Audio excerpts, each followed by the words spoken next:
안녕하십니까. 조선일보 경제부의 박사기자 방현철입니다. 오늘은 위클리 비즈와 함께 글로벌 경제 주요 이슈를 다뤄보는 시간을 갖도록 하겠습니다. 네, 안녕하세요. 저는 조선일보 위클리 비즈 팀의 안상윤 기자입니다.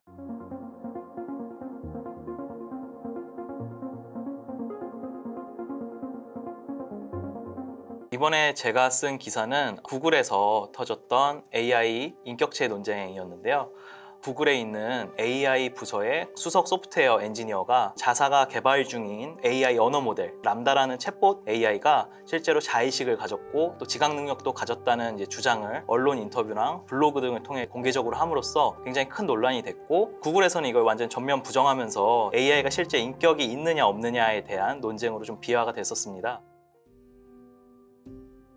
네, 이번에 구글이 개발 중인 람다라는 AI는요, 지난해 처음 공개가 됐었어요. 우리가 일상에서 쓰는 소위 얘기하는 자연어라고 하는 것들을 기계가 이해하고 또 그걸 똑같이 구현할 수 있는 것, 이게 바로 이제 AI 언어 모델인데요. 람다 같은 경우에 지난해 공개됐을 때는 이제 명왕성을 스스로에게 대입시켜가지고 자신이 명왕성인 것처럼 얘기하는 모습을 보여서 대중의 관심을 끌었었습니다. 논란이 된 건 람다의 어떻게 보면 혐오 발언을 차단하는 기능들을 이제 테스트하는 일을 맡고 있었던 이 수석 소프트웨어 엔지니어가 자신의 미디움이라 불리는 블로그 사이트에 대화록을 올리면서 AI 람다가 자기가 봤을 때는 충분히 지각 능력과 자의식이 있는 것 같다라는 공개 발언을 해버린 겁니다. 어떻게 보면 개인이 일탈적으로 이제 자기 외부 공간에다가 내부 사정들에 대해서 이제 얘기를 한 건데, 구글에서는 이걸 완전 전면 부정했고요. 단순히 인간을 흉내내는 것뿐 실제로 얘가 자각 능력을 갖고 있던 어떤 과학적 증거도 없다라고 얘기를 하지만, 이 블레이크 르모인이라는 이제 엔지니어는 내가 이거를 끊임없이 조사를 하자고 했을 때 기각을 시켰고 제대로 진지하게 받아들여주지 않았다.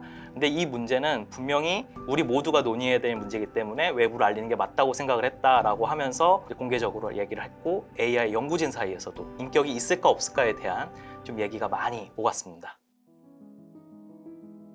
저도 그래서 이 블레이크 르모인이 올린 그 블로그 사이트에 들어가 봤어요. 6월 11일 날 이제 미디움이라는 자기 블로그 사이트에 이거 관련된 글을 올린 거예요. 저도 생각보다 굉장히 놀랐습니다. 불교식 선문답이라고 있잖아요. 깨달음에 대해서 뭐 깨진 거울에 비친 내 모습이 뭐 어떤 자아가 있냐 뭐 이런 약간 어려운 내용의 얘기들도 오가고, 실제로 막 외로움, 인간이 느끼는 외로움과 본질적으로 다른 어떤 외로움을 자기가 느낀다고도 얘기를 하고, 그 밖에 굉장히 다양한 얘기가 나왔어요. 하나 중 대표적으로 기억나는 게 이제 동물 우화 이야기도 좀 했었는데, 자신을 올빼미에 빗대가지고 나는 인간을 해치는 어떤 존재에 맞서서 인간을 지키는 일을 한다, 그런 식으로 자신의 어떻게 보면 삶의 가치관에 대해서도 얘기를 하고요. 굉장히 다양한 이야기들을 나눈 거를 이 블로그 사이트를 통해 볼 수 있었습니다. 실제로 이런 걸 보고 있으면은 대화의 흐름이 자연스러울 뿐만 아니고, 정말 이게 기계가 대답하는 걸까? 그런 것 치고는 너무 풍부한, 한 7살, 8살 아이랑 얘기하는 것 같은 풍부한 느낌의 그런 대화를 봤거든요. 저도 이걸 보면서 이거 좀 그럴듯하다라는 생각이 가졌고, 저도 개인적으로 혹하긴 했는데, 이게 그래서 다른 AI 연구진들은 좀 이 문제를 어떻게 보고 있을까를 좀 살펴봤습니다. AI 연구진들 얘기를 쭉 보면은 실제로 분분하긴 합니다. 전반적으로는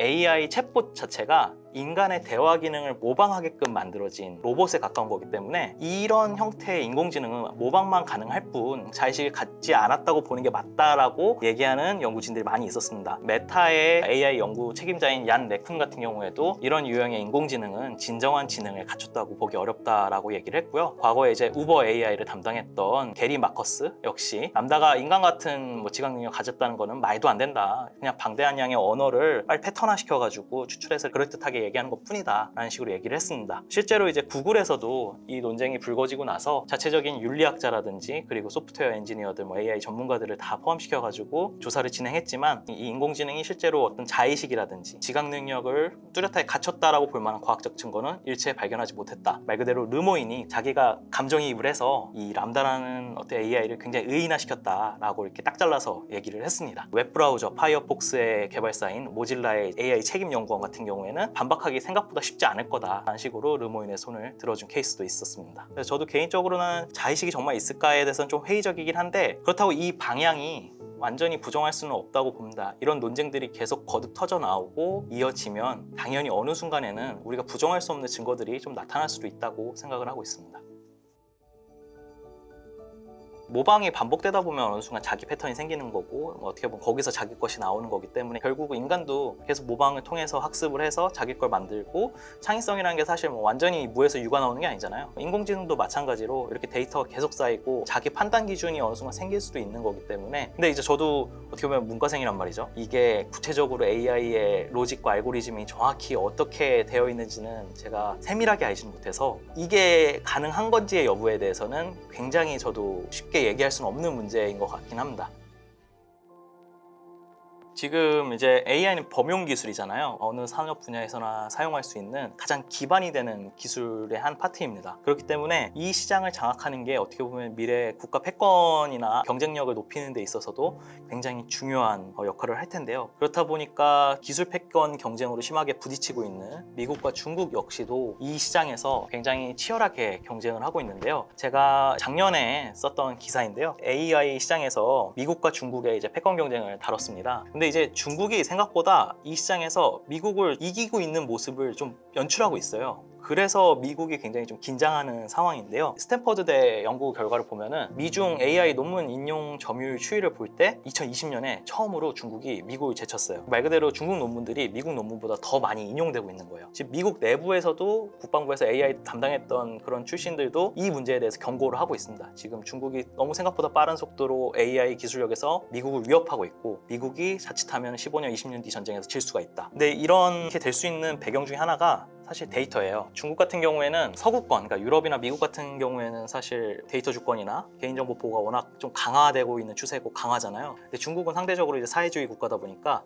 이런 인민 데이터를 사용하는 데 있어서 굉장히 프리한 측면이 있었던 겁니다. 그러다 보니까 이 데이터는 AI의 주식인데, 그러니까 밥이라고도 볼 수 있죠. 학습 교재라고도 볼 수 있고, 이 데이터를 확보하는 측면에서 중국이 훨씬 더 많은 인권과 관련된 데이터를 확보할 수 있는 겁니다. 일단 인구수도 훨씬 많고요. 대표적인 것 중에 하나가 이제 감시 카메라 제도인데요. 중국 뭐 감시 카메라가 거의 4억 대가 뭐 넘는다는 얘기가 있더라고요. 이게 수집되는 데이터, AI에게 학습을 시키면은 당연히 AI 기술력이 발전할 수밖에 없는 거죠. 근데 국내 지금 AI 연구 분야에서는 대표적으로 이제 서울대 윤성로 교수가 이끄는 AI 이제 연구팀이 여기에 제출한 논문이 표절이 있다는 의혹이 제기가 됐고 실제로 이 표절 의혹을 인정함으로써 문제가 커졌었는데요. 작년 11월에 낸 논문인데 이거에 관련돼서 우수 논문으로 선정도 됐었어요. 근데 알고 보니까 이 논문이 한 10여 개의 해외 논문들을 그대로 가져와서 인용 표시도 없이 멋대로 인용을 해서 하는 상당 부분이 좀 표절이 됐다라는 의혹이 제기가 됐고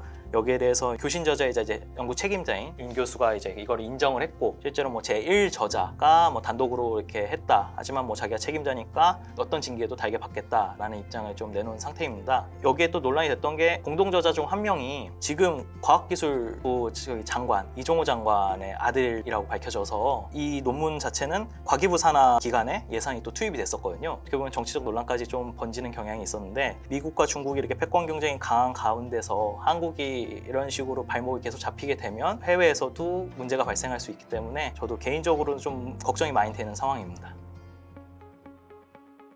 기술의 발전은 막을 수가 없는 게 맞는 것 같습니다. 다만 지금은 모르겠지만 언젠가는 발전이 되다 보면 지각 능력이나 자의식이 생기는 순간 티핑 포인트가 발생할 수 있잖아요. 그때 우리가 지금 그걸 어떻게 받아들이냐에 대한 논쟁들은 지금 이렇게 미리 많이 해둬야지 그때 가서 좀 혼란이 적어질 거라고 생각을 하기 때문에 우리 사회가 앞으로 이런 이슈들이 발생했을 때 마냥 욕하기보다는 좀 진지하게 고민하는 모습으로 좀 얘기를 나누는 거는 굉장히 많이 필요하다고 보입니다. 그런 측면에서 이런 기술 논쟁들을 계속 다루는 거고요. 실제로 많은 분들이 이 얘기를 하시면 하실수록 혼란이 더 잠재워지지 않을까라고 생각을 하고 있습니다. 네, 이상 위클리비즈 안상현 기자였습니다.